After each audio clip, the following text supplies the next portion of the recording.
Good morning everyone, thanks for joining me again. Today I want to talk to you about a favourite fragrance from the Mugler universe. Now, back in the late 90s and early 2000s, I worked as an Angel ambassador, effectively someone who was there to demonstrate Thierry Mugler products on the shop floor of various department stores. Now, people were a little bit nearsighted back in the day, and they used to sort of label me as that guy who worked for Angel. Which was fine, but I persevered because I loved the brand. I loved everything that Thierry Mugler brought to the perfume world. This idea of looking to the celestial heavens for inspiration and for divine gifts such as perfume.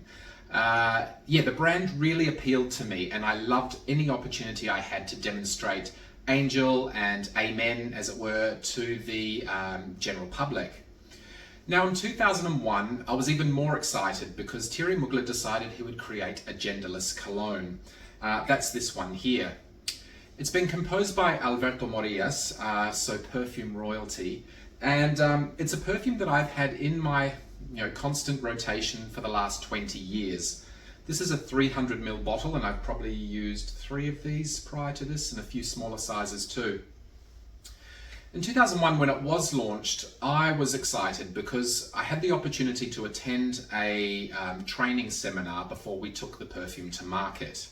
And at that seminar, we sort of discussed and went through a lot of the training notes and looked at the reasoning behind the creation of this cologne. It was actually inspired by a block of soap that Thierry Mugler had purchased whilst on holiday. I think it was Syria, or maybe in one of the northern African countries like Tunisia or Morocco. I don't exactly recall now. But he was in love with the smell of it, and it kind of reminded him of classic colognes of yesteryear. So what he wanted to do was, fling the idea of a classic cologne into the future, and hence he created cologne. The press advertising that supported this launch was pretty exciting too. These images of sort of Easter Island monolithic type bottles that sort of drew upon the idea of ancient history as well as, projecting into the future. They have this wonderful monolithic kind of feel to them. And in another advertising image, there is a pretty grotesque looking figure, if you study it quite closely. Dreadlocked human forms, sort of a two-headed person with one body and 2 arms that kind of wrap quite awkwardly, grasping this fantastic bottle. And that was his idea, to really play into androgyny.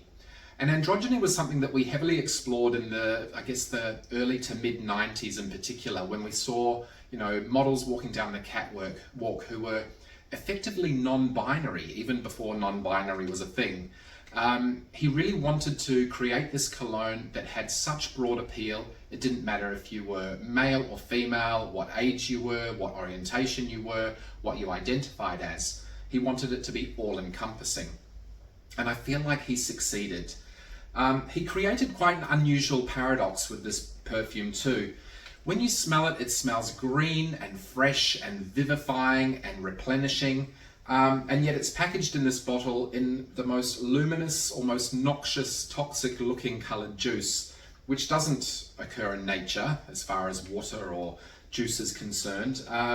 So it was an interesting push-pull between something modern and looking towards the future and something very classic such as cologne. As for the smell, well, it's infused with a lot of citrus, so it's brisk and bright. It also trains its focus on some white florals like neroli and orange blossom.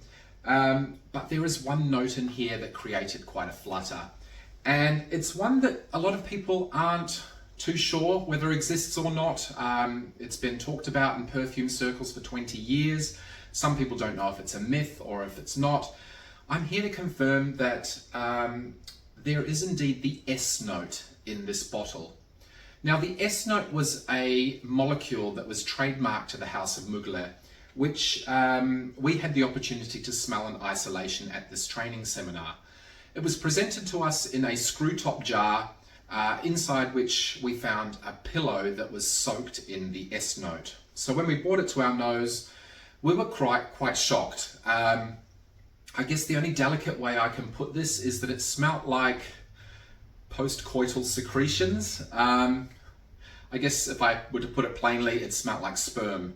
So yeah, we were all aghast. We were thinking, how the heck are we going to be spraying this on random passers-by who were walking through the store?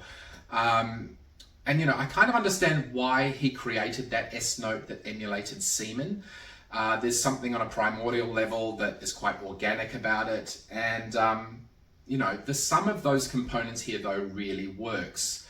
If he was trying to create a cologne that emulated the smell of clean skin, well, he certainly had those clean, soapy, floral kind of aspects in the perfume, but he also needed the skin.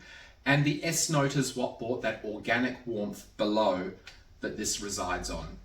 So yeah, quite an interesting and controversial component, but one that really changed the landscape of perfumery since. It was quite cutting edge at the time, and few have dared to include such things in perfume since. I love Mugler's cologne. Now, this baby I throw in the fridge, and you know, when we've come in from outside in our 40+°C days here in Western Australia in the summertime, I just love to spritz a big juicy cloud of this around me and get on with it. It's very vivifying and replenishing. It's relaxing. It doesn't ask too much of you. Yes, there's a degree that smells quite synthetic, but that's not a bad thing. If you want a freshie that you know, has an interesting story behind it and has been really well thought out from concept through advertising, through composition, then Mugler's Cologne is really one to put your nose on. They have released several flankers in modern recent years, but I've not really put my nose on them yet. For me, I really can't go past this 2001 masterpiece, and I am calling it that because I wouldn't have used it so excessively over the years if I didn't love it to bits.